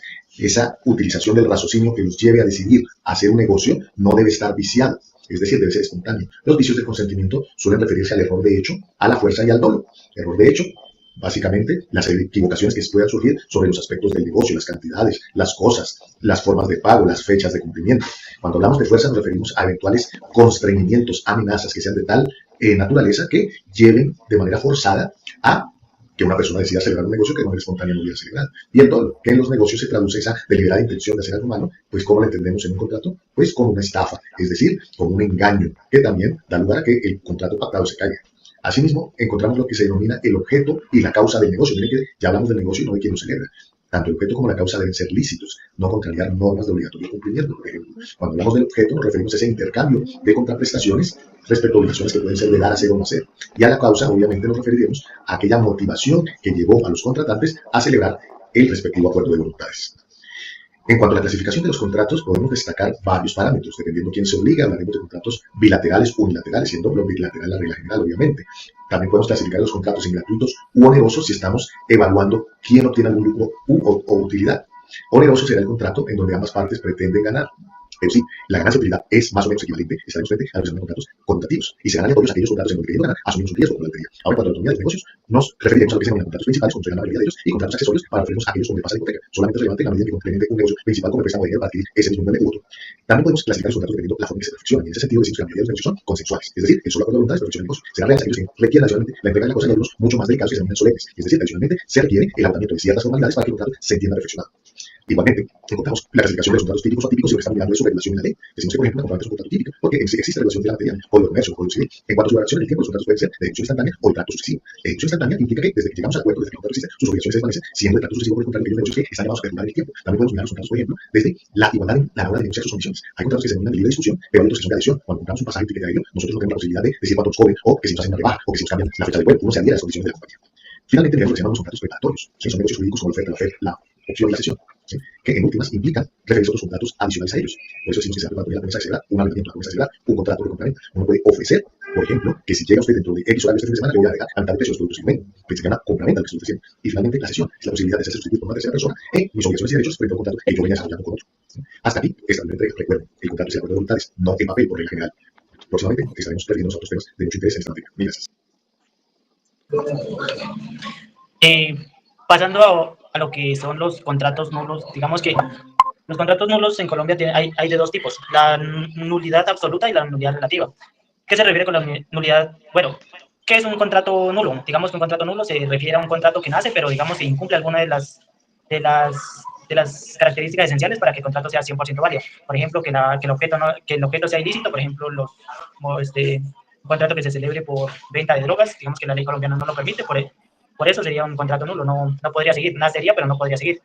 Otra causal de nulidad absoluta, la causa ilícita, que un contrato nazca, pero con objetivos de evadir las leyes colombianas, digamos que que sea ilegal, pero no en objetos, sino en conceptos. Incapacidad absoluta, digamos que alguna de las partes involucradas no esté 100% en su capacidad para firmar un contrato. Omisión de solemnidades, a lo que se refiere es que, por ejemplo, un contrato no llega a ser, pueden hacer, pero no puede seguir siendo válido, pues porque omite alguno de los documentos que la ley exige. Por ejemplo, si en caso de ser una venta de terreno, digamos que el contrato se firmó por una venta de un terreno, pero más las escrituras nunca aparecieron, el vendedor nunca cumplió con el traspaso al nuevo propietario, entonces el contrato viene a ser nulo. ¿A qué se refiere con nulidad relativa? Digamos que el contrato, cuando es nulo relativamente, puede ser salvado, digamos que es objeto de algún vicio del consentimiento, por ejemplo, la fuerza, es obligado, el dolo, pues digamos que el dolo se refiere a que lo firmó mediante engaños, por error, pues firmó el contrato por equivocación o cosas así. Hay un tema aquí importante en lo que se debe diferenciar, lo que es un contrato inexistente y un contrato nulo. Digamos que un contrato inexistente se refiere a un contrato que no alcanzó a nacer, digamos que no alcanzó a cerrarse, o bueno, se cerró, pero ese contrato no puede ser válido, no nació, pues porque incumple alguna de las características esenciales para que el contrato sea 100% válido. En el caso del contrato nulo, pues nace, pero nace, digamos, con unas inconsistencias, con algunos problemas en los que la ley exige que el contrato no puede seguir, y en el caso de la inexistencia, pues el contrato ni siquiera alcanzó a nacer, pues porque no cumplía con las características o le hacía falta algo alguna de las características para que fuera 100% válido. Siguiente. Inoponibilidad, la protección a un tercero. Digamos que en el caso del comercio colombiano, la mayoría de las personas más importantes para una empresa son sus proveedores. En el caso de los que trabajan con productos no fabricados por la empresa, tienen que tener, o incluso los que trabajan con productos fabricados por la empresa, pues en sus insumos o materias primas para la fabricación de sus productos, necesitan los proveedores. Un ejemplo clave de donde se presenta inoponibilidad es en este caso con los proveedores. Un contrato, digamos que la inoponibilidad se refiere a la protección de un tercero que no tenía nada que ver con el dicho contrato, pero de cierta manera resulta afectado. Entre dos personas, entre dos sociedades, bueno, entre dos socios, tenían un contrato con digamos, en llevar en fabricar cierto producto, y hubo un desacuerdo entre ellos. Se disolvió la sociedad, pero más digamos que no se le informó a los proveedores de que había algún cambio en la conformación de la empresa. Antes era de una sociedad, ahora es simplemente un solo propietario, pues digamos que dicho proveedor tenía firmado un contrato en el que era primordial en que la empresa fuera una sociedad, no fuera de un único propietario. Y pues ahora dicho propietario no lo puede obligar al proveedor para que cumpla con la materia prima en la que se había comprometido, pues porque no había sido informado, no había sido avisado sobre las modificaciones del contrato, no le habían dado aviso antes de disolver dicha sociedad. Entonces la ley lo que hace es proteger un poco a lo que son las personas afectadas que no tenían nada que ver con dicho inconveniente. Siguiente. Bueno, Bueno, hola, buenas noches. Pues yo soy María Molina y pues les voy a dar la cosa que debe ser comercializable, determinada y existir o esperarse que exista. Como por ejemplo, un automóvil, ¿ya? Que, o sea, cuando se va a comerciar un auto, muchas veces pues ya el auto ya está como tal, pero muchas otras veces la persona que lo compra tiene que esperar a que le llegue o algo así. Como la obligación de los compradores, de la parte que paga el dinero, es pagar el precio, lógicamente, que debe ser en dinero. Esto es crucial, ya que si el pago se hiciera con otra cosa diferente al dinero, o una parte en dinero y otra parte en alguna otra cosa, el contrato no sería de compraventa, sino de permuta. También tenemos la denominación de las partes, aquella que se dice vender y esta comprar, como dice el artículo. Formalizando ya los roles, el que se obliga a dar la cosa se llama vendedor, y el que cumple la opción de vender, y el que se obliga a pagar el dinero se llama comprador, que pues es de la opción de comprar, obviamente. La definición del precio. Como dice en el artículo, el dinero que el comprador da por la cosa vendida se llama precio. Este también es un elemento esencial de la compraventa. Y las características son, pues que debe ser en dinero, ya sea efectivo, transferencias, cheques, etcétera, y debe ser real. O sea, no puede ser como una estafa o algo así. Algo que se dice que se va a pagar, pero al final no se paga. También tenemos algunas características jurídicas del contrato de compraventa. Y pues aparte de las definiciones que ya les di ahorita, según la ley se asignan algunas características, que es, por ejemplo, la bilateral, que nace la obligación para ambas partes, el vendedor a dar la cosa y el comprador a pagar el precio. También tenemos el oneroso, que es que ambas partes buscan una utilidad o beneficio. Existe un sacrificio también económico para ambos, porque el vendedor pues pierde la cosa, por decirlo así, y el comprador pierde el dinero, que no es exactamente que se pierda, sino que pues como se cambia. Tenemos una característica principal, que es que ese contrato subsiste por sí mismo, es decir, que no depende de otro contrato para existir, a diferencia de una hipoteca, que es como una asesoría. Tenemos la característica consensual, que por regla general se perfecciona por el solo acuerdo sobre la cosa y el precio sin necesidad de la entrega o el pago, a excepción de bienes inmuebles, que es solemne y requiere escritura pública. También tenemos nominado o típico, que está regulado y definido por la ley. Pues ya como para terminar, en resumen, es que la compraventa, pues sí, es el cambio del dinero por alguna cosa, cualquiera. Pueden ser bienes muebles e inmuebles, y pues que se permite el intercambio de estos bienes de manera regulada. Y este artículo establece el consentimiento sobre la cosa y el precio como la razón del contrato. Un ejemplo sería que Laura, por decirlo así, X persona, le vende a otra X persona un carro por 30 millones. La primera persona, se obliga a entregar el carro y la persona 2 se obliga a pagar el dinero. Aquí les voy a mostrar un ejemplo sobre un contrato de compraventa también. O sea, les voy a mostrar como ¿cómo se dice? Bueno, les voy a mostrar un contrato de compraventa.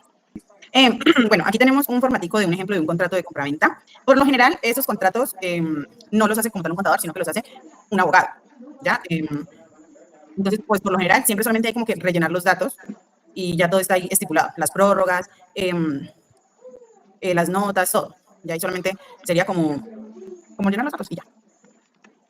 Listo, yo creo que ya vamos a pasar a la que, según el artículo 1955 del Código Civil, la permutación o cambio es un contrato en que las partes se obligan mutuamente a dar una especie o cuerpo por otro. La permuta es el contrato más antiguo de intercambio económico, también conocido como trueque. Es un contrato en el cual cada una de las partes se obliga a dar una cosa para recibir otra a cambio.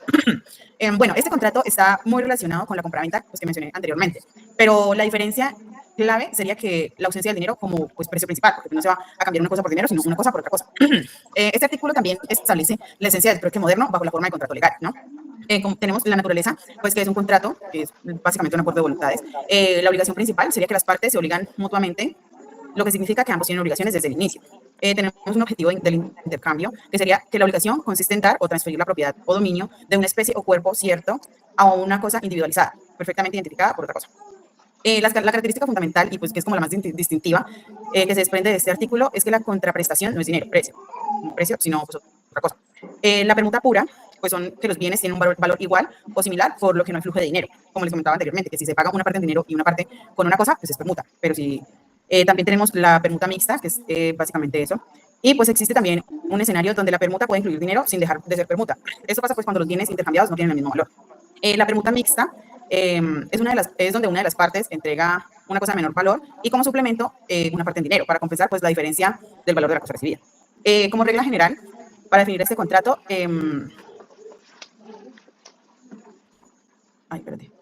es que pues para determinar si es contrato de compraventa o permuta, se constituye la mayor parte de la contraprestación. Es decir, que si el valor es igual o mayor a la cosa dada, es compraventa. Si el valor de la cosa dada o la cosa del objeto del trueque es de mayor valor del dinero, pues es permuta. Por ejemplo, X persona tiene una biblioteca en su casa, ¿no? Como digamos que se la dejó de herencia del papá o el abuelo de X. Sin embargo, pues ahora quiere como comprarse un carro, y se enteró que un primo suyo se ganó una rifa. Pero pues a ese primo suyo no le interesa pues, tener el carro. Entonces, por esto, la primera persona que tiene la biblioteca le ofrece al primo que cambie la biblioteca por el carro. Entonces, lógicamente, pues el carro es de mucho más valor. En ese sentido, pues la primera persona debería darle la biblioteca y una parte de dinero para compensar pues el valor del carro, ¿verdad? Ya. Listo. Aquí tenemos un ejemplo de contrato de permuta. Pues como les decía al inicio, los contratos de por sí pues los elabora un abogado, ya no sería sino como rellenar los datos de las personas que están incluidas en el contrato, ¿no? La diferencia, pues lógicamente, es como en las prórrogas, en los objetivos, en las notas y todo eso, en las cláusulas, etcétera. Lógicamente, pues no van a ser los mismos de un contrato de compraventa ni de ningún otro. Cada contrato pues tiene sus prórrogas diferentes. ¿Ya? Ya, yo creo que ya vamos a pasar acá.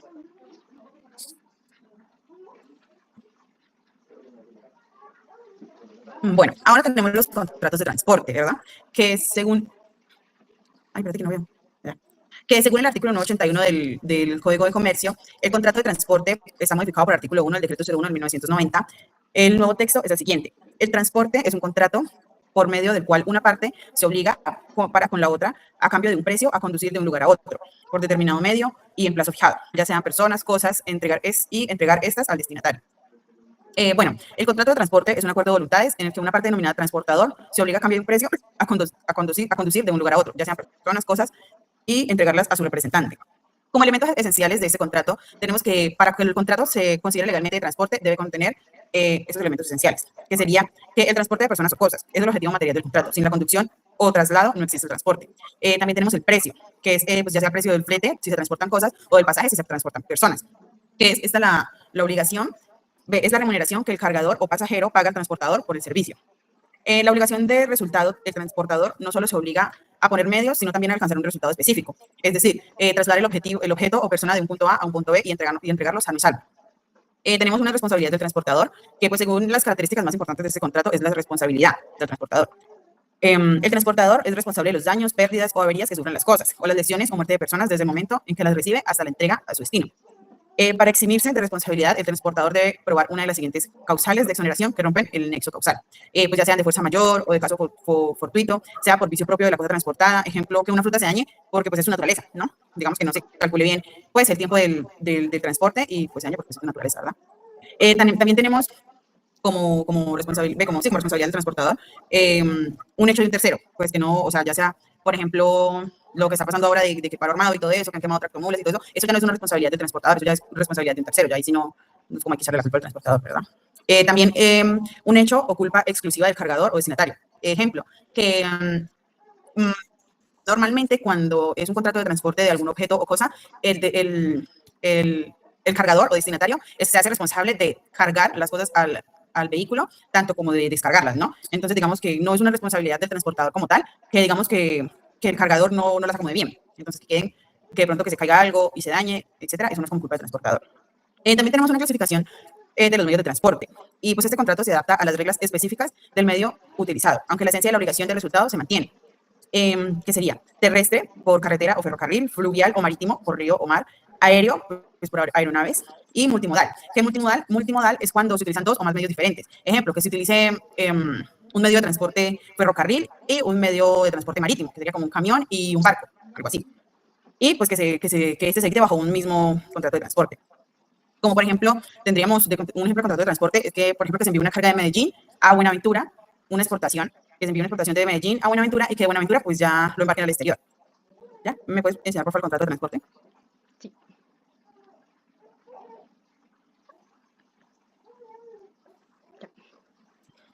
Bueno, aquí tenemos el ejemplo, que pues es lo mismo, básicamente solamente es como rellenar los datos. En estos casos pues sí es muchísimo más importante que esos contratos los elabore un abogado, porque pues por la responsabilidad y pues por todas las prórrogas que se deben anexar y todo eso.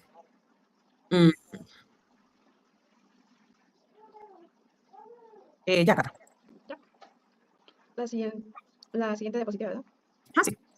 Vale, ya. Bueno, ahora tenemos el contrato laboral o de personas que según el artículo 22 del Código Sustantivo del Trabajo, listo, dice que el contrato de trabajo es aquel por el cual una persona natural se obliga a prestar un servicio personal a otra persona natural o jurídico, bajo la continua dependencia o subordinación de la segunda y mediante la remuneración.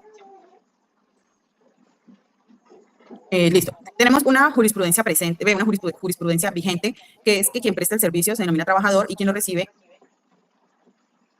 cualquiera que sea su forma, pues es el salario. En términos como más sencillos, tenemos que el contrato laboral es el acuerdo donde una persona se compromete a trabajar para otra a cambio de un pago, aceptando su dirección y sus órdenes. En el artículo 23 del Código Sustantivo del Trabajo tenemos unos elementos esenciales que son que pues para que exista legalmente un contrato de trabajo, este artículo establece que se deben concurrir 3 elementos esenciales, que sería uno, la actividad personal del trabajador, pues el servicio debe ser ejecutado por el trabajador por sí mismo, es decir, que pues la persona que firma el contrato laboral no puede como enviar a otra a trabajar por él, no tiene que ser él mismo. Bueno, el segundo elemento esencial sería que continuada subordinación o dependencia. Ese es el elemento como diferenciador que consiste en la facultad del empleador de exigir cumplimiento de órdenes en cualquier momento, en cuanto al modo, tiempo o cantidad de trabajo, e imponerle reglamentos. Es decir, que pues, el empleado debe obedecer sí o sí a las órdenes del empleador. Y como tercer elemento esencial y último, tenemos que pues debe haber un salario como retribución del servicio. Esta pues es la remuneración que recibe el trabajador por el servicio prestado. Pues el salario. Bueno, la ley colombiana, a través del principio de la primicia de la realidad, en el artículo 53 de la Constitución Política y el artículo 23 del Código Sustantivo del Trabajo, establece que si esos tres elementos existen en la práctica, automáticamente se configura una relación laboral, sin importar el nombre que las partes le hayan dado al contrato, como contrato de prestación de servicios, etc. Tenemos también algunos tipos de contratos, que sería uno según su duración.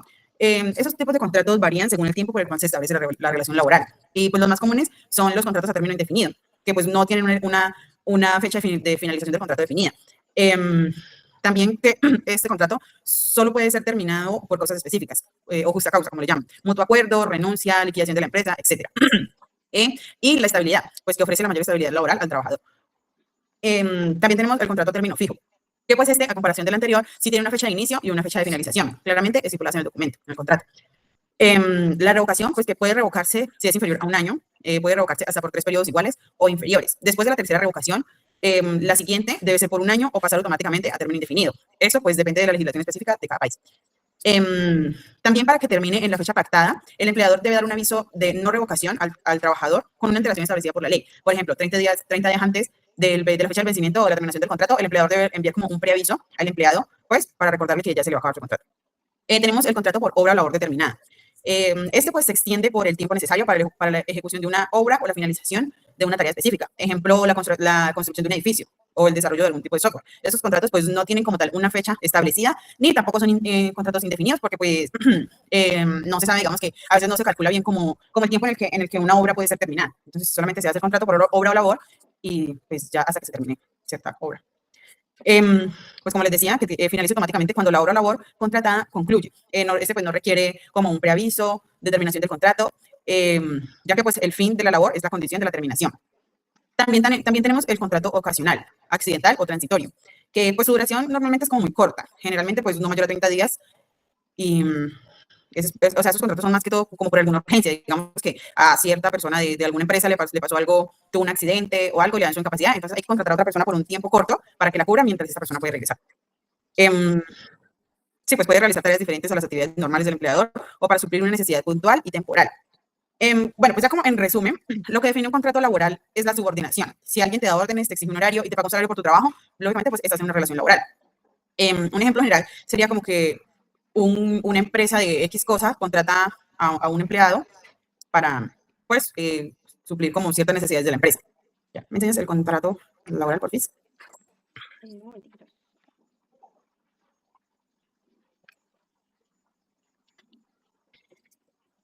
Bueno, por aquí tenemos un ejemplo de contrato laboral. Pues ese es como un poquito diferente porque por lo general cuando es contrato laboral, la administración de los datos es un poquito diferente. Como pueden ver, aquí tenemos como una tablita donde se encuentran los datos de la empresa, o sea, la empresa contratante y del trabajador. Están pues las direcciones, los nombres, la fecha de inicio del contrato.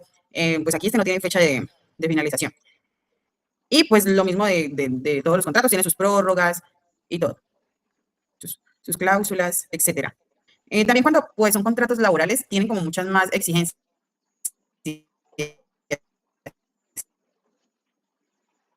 etcétera, como los horarios y todo eso. Y pues al final siempre está la firma tanto del empleador como del trabajador. En todos los contratos, en general, siempre va a estar la firma de las dos personas que están incluidas en el contrato, o más también. Listo, pasemos a la diapositiva, pues.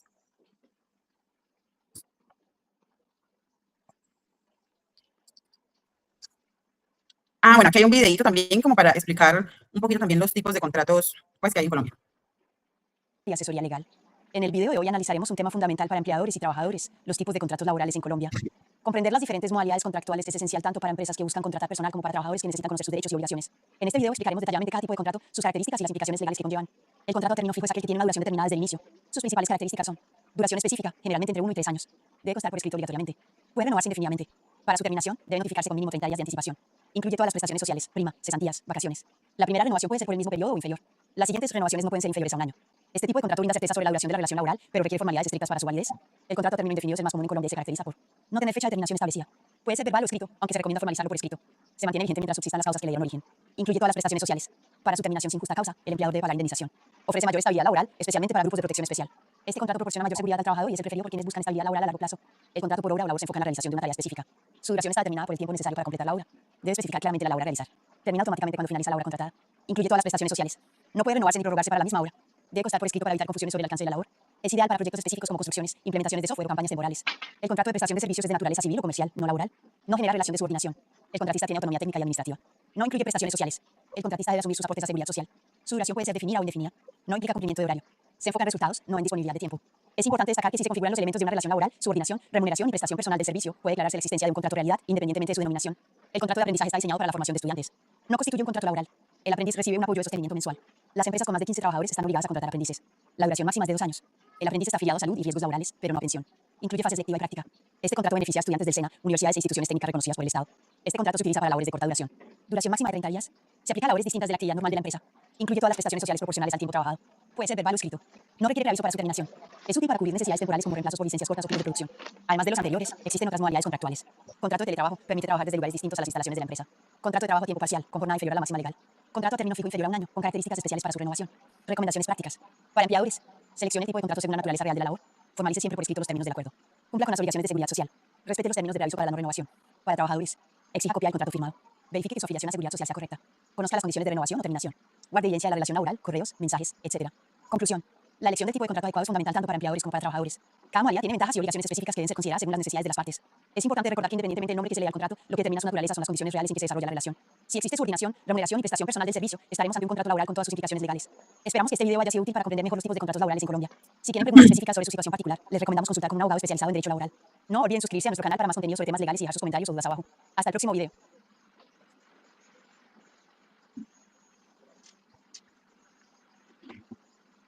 Listo. Ahora tenemos el contrato real o contrato de cosas. Que pues según el artículo, ay, espérate que no me carga. Según el artículo 1500 del Código Civil, el contrato es real cuando, para que sea perfecto, es necesaria la tradición de la cosa a que se refiere. Es solemne cuando está sujeto a la observación de ciertas formalidades especiales, de manera que sin ellas no produce ningún efecto civil. Y es consensual cuando se perfecciona por el solo consentimiento.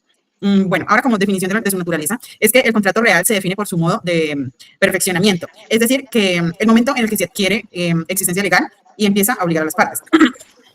Como definición del artículo 1500 del Código Civil, el contrato es real cuando, para que sea perfecto, es necesaria la tradición de la cosa que se refiere. La raíz, el término real, proviene del latín res, que significa cosa o bien. Su naturaleza, pues, es que a diferencia de los contratos consensuales, que nacen solo con el acuerdo, es en el contrato real, el acuerdo de voluntades es solo un paso previo. El contrato, pues, solo nace cuando una de las partes entrega una cosa a la otra parte. Como característica principal, tenemos la entrega de la cosa. Esa entrega tiene como una doble función en el contrato real. Pues como requisito de existencia, pues no es una obligación derivada del contrato, es el acto que hacen hacer el contrato. Antes de la entrega solo hay una promesa que podría generar responsabilidad por incumplimiento de la promesa, pero no del contrato real. Tradición versus simple entrega. En el contexto de los contratos reales, como el mutuo o el contrato, la entrega puede implicar la transferencia de la propiedad, que sería el mutuo, o simplemente la tenencia, que sería el comodato. Según el bien y el contrato, lo esencial es el acto de poner la cosa a disposición de la otra parte. En Colombia, pues tenemos algunos contratos reales típicos, que pues las principales figuras que mantienen su carácter de contrato real en el Código Civil en Colombia son el comodato, que es préstamo de uso gratuito de una cosa no fungible, pues que no se consume, ejemplo, un computador. La entrega de esta cosa, pues, del comodatante o el dueño al comodatario. Y también el comodatario, que recibe la mera tenencia y la obligación de cuidarla y devolverla. Bueno, este comodato está en el artículo 2200 del Código Civil. El mutuo está en el artículo 2221 también del Código Civil, que sería el préstamo o consumo de cosas fungibles, es decir, que se consumen, ejemplo, dinero o granos. La entrega del bien del mutante prestamista al mutuario. Y el mutuario, pues, que adquiere la propiedad de la cosa y se obliga a devolver otra cosa igual en género y cantidad. Por ejemplo, si el mutante o el prestamista le entrega un bulto de arroz a la persona que adquiere la propiedad, esta persona debe devolverle al prestamista lo mismo, exactamente. Si le dio un bulto de arroz, tiene que devolverle un bulto de arroz de la misma marca y del mismo precio y todo. También en el artículo 2237 del Código Civil tenemos el depósito, que es como custodia o guarda de una cosa. La entrega de la cosa del depositante al depositario, y el depositario solo recibe la mera tenencia, la obligación de guardar y restituir.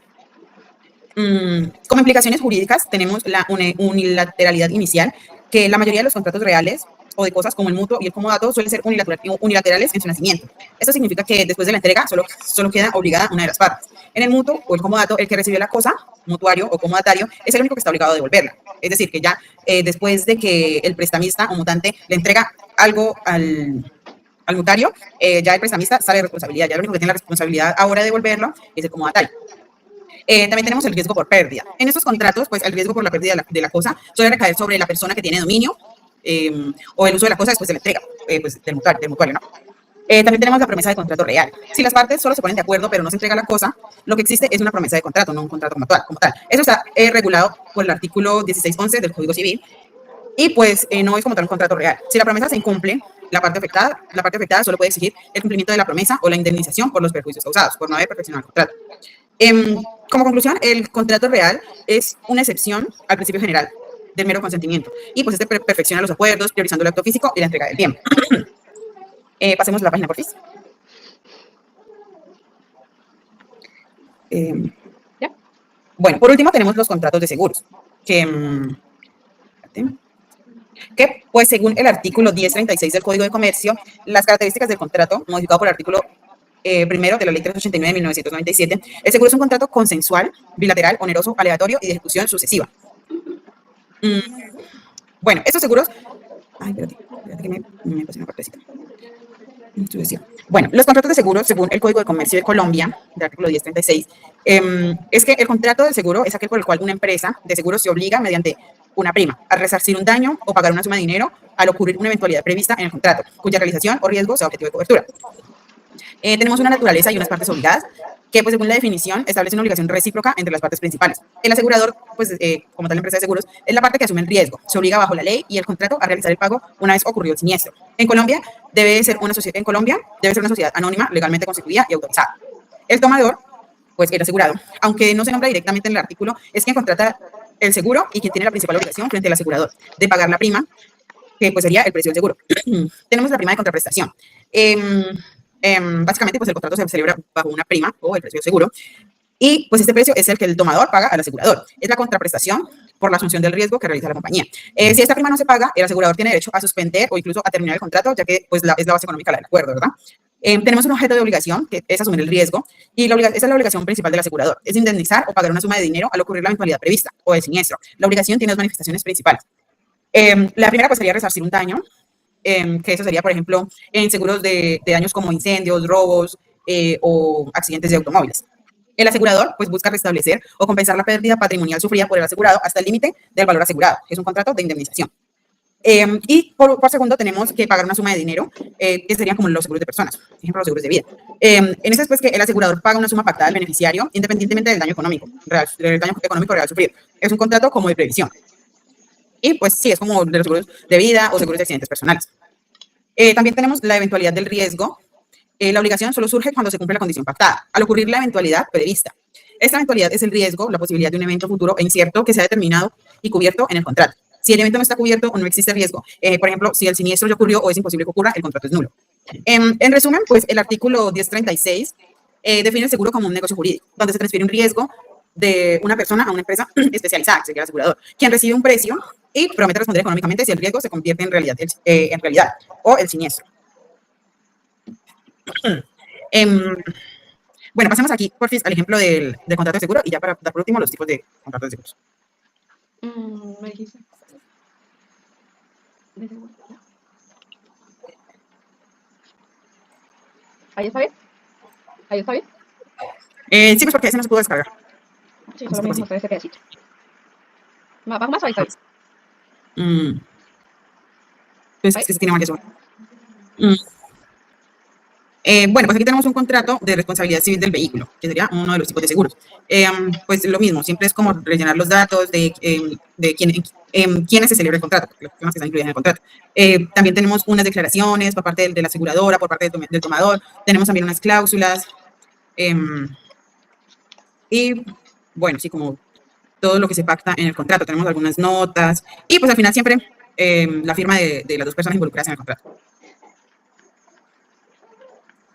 ¿La muestro? Ay, me pasé. No, pues yo creo que ahí está bien. ¿Ahí? Ajá. Bueno, ahora los tipos de contratos de seguros. Eso no, yo creo que no está en la diapositiva. No sé si sí. No. Ya voy. Ah, sí, sí está. Ya voy a presentarme.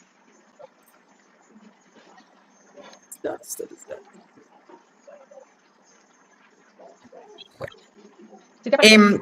Sí, como tipos de contratos de seguros tenemos los seguros por daños, que serían los patrimonios, y los seguros de personas, de vida o de integridad. Bueno, los seguros de daños o de patrimonios son los seguros que buscan resarcir un daño o una pérdida que sufra el patrimonio asegurado. Se rigen por el principio indemnizado, lo que significa que la indemnización nunca debe superar el valor real del daño sufrido. Como por ejemplo seguros reales, que afectan directamente a cosas o bienes determinados. Por ejemplo, seguros de incendios que están en el artículo 1070 del Código de Comercio, que ampara los daños causados por fuego, rayo, explosión y otros eventos conexos, como los daños por el salvamento. Tenemos seguros de hurto, que ampara la pérdida o deterioro de los bienes por hurto o tentativa de hurto. Seguro de transporte, estipulado en el artículo 1121 del Código de Comercio, que ampara los riesgos que pesan sobre la mercancía durante su traslado, sea terrestre, aéreo o marítimo. También tenemos seguro de automóviles, pues que cubren los daños o pérdidas que sufre el vehículo, incluyendo pues el robo. Tenemos seguros patrimoniales que protegen el patrimonio ante obligaciones que pueden surgir frente a terceros. Tenemos seguro de responsabilidad civil extracontractual, estipulado en el artículo 1127 del Código de Comercio, que ampara al asegurado frente a la obligación de indemnizar a un tercero por los daños que le haya causado. Por ejemplo, un accidente de tránsito o un daño profesional como tal. Tenemos seguro de cumplimiento, que garantiza al asegurado o al beneficiario que el contratista, es decir, el tomador, cumplirá con las obligaciones de un contrato. Ejemplo, entrega de una obra o calidad de un servicio. Tenemos seguro de crédito, que cubre las pérdidas que pueda sufrir el asegurado por la insolvencia o el incumplimiento de sus deudores. Los seguros de personas de vida e integridad, bueno, pues esos seguros no buscan indemnizar un daño patrimonial, lógicamente, sino pagar una suma de dinero a la persona o sus beneficiarios al ocurrir algún evento relacionado con la vida, la integridad o su salud. Y se rigen por el principio de prevención y no por el indemnizatorio. Tenemos el seguro de vida, que pues hay un seguro de vida individual que está estipulado en el artículo 1137 del Código de Comercio, y es que el asegurador se obliga a pagar una suma de dinero asegurado o de dinero al asegurado o a sus beneficiarios. Y si el asegurado fallece o sobrevive a un tiempo determinado. Tenemos un seguro de grupo que ampara un conjunto de personas vinculadas por el mismo interés. Por ejemplo, los empleados de una empresa. Tenemos seguro de salud e integridad. Entre esos, pues, el seguro de accidentes personales, que es que ampara las lesiones o la muerte que sufre el asegurado a consecuencia de un accidente, ya sea un evento súbito, externo y violento. Tenemos el seguro de salud o de asistencia médica, que cubre los gastos médicos y quirúrgicos hospitalarios a consecuencia de una enfermedad o accidente. También tenemos una clasificación adicional por obligatoriedad, que aunque la clasificación anterior es la técnica, en Colombia también pues, es importante diferenciar los seguros según si la ley obliga o no a tomarlos. Por ejemplo, los seguros obligatorios, que son los impuestos por la ley. El ejemplo más conocido de este seguro obligatorio es el SOA, que es el seguro obligatorio de accidentes de tránsito, que pues ampara los daños corporales causados a personas en accidentes de tránsito. Tenemos también seguros voluntarios, que son aquellos que el tomador decide contratar libremente, y la gran mayoría, pues como el seguro de incendio o el seguro de vida. Y pues ya esa sería como la conclusión, ¿verdad? Pues a continuación, como grupo, vamos a dar algunas conclusiones acerca de pues, todo como en sí el trabajo que hemos realizado y pues lo que hemos aprendido, tanto pues personalmente como lo que tiene que ver aplicado a la contaduría. Pues puedo empezar yo, disculpen, tengo la palabra. Pues ya en mi parte puedo decir que como tal los contratos son muy importantes porque son una base fundamental para que digamos los tratos o las compras o la venta sea algo legal y algo que realmente yo sepa que no estoy lavando dinero con eso o pues no estoy haciendo un mal proceso por no conocer acerca de todo lo que tiene que ver con los contratos, como lo hemos visto, que obviamente tiene que ser legal en cuanto a que la persona tenga claridad y conocimiento y también tenga conciencia de al firmar su contrato. Y pues esto como contadores yo creo que a nosotros nos afecta mucho porque nosotros manejamos cuentas y al manejar como todo ese tipo de libros e inventarios, al tener como un contrato que no es válido, que no es legal, pues nos va a afectar de todas maneras a nosotros y debemos de tener conocimiento acerca de ello. Pues, para concluir con lo que dice mi compañera, pues el contrato es la base pues, de la mayoría de los hechos económicos también. Pues porque a partir de él pues nacen los derechos y obligaciones que pues después se reflejan dentro de la contabilidad. Entonces sí es muy importante pues también de eso depende pues el contador como lo veníamos hablando también, acerca de eso, pues que nosotros como contadores debemos tener muy en cuenta acerca del contrato que se lleve y pues qué debe ser nulo, qué no debe ser nulo, que sí tener muy presente eso. Entonces, tanto como el Código Civil como el Código de Comercio, pues se establecen pues, que un contrato no solo produce efectos, sino que también cumple sí, con requisitos legales. Entonces, eso sería pues parte de la conclusión. Y pues ya eso sería de mi parte. Bueno, pues una conclusión que yo podría dar es que no importa si el documento se llama acuerdo o convenio, lo que realmente importa es lo que se estipuló ante la ley. Y pues estudiar los contratos de todos los tipos de compraventa, de permuta, de seguros, de todos. Y pues también identificar bien en lo que se comprometen las partes, ¿no? Las que están involucradas en los contratos. Ya, como siempre tener en cuenta lo que se estipula en los contratos, como dicen por ahí, hay que leer bien las letras pequeñas y todo eso. ¿Cómo se Como llama siempre. eso? Las letras chiquiticas, también los plazos hay que tenerlos en cuenta. Y pues a continuación el aporte, bueno, la conclusión de mi compañero Bober.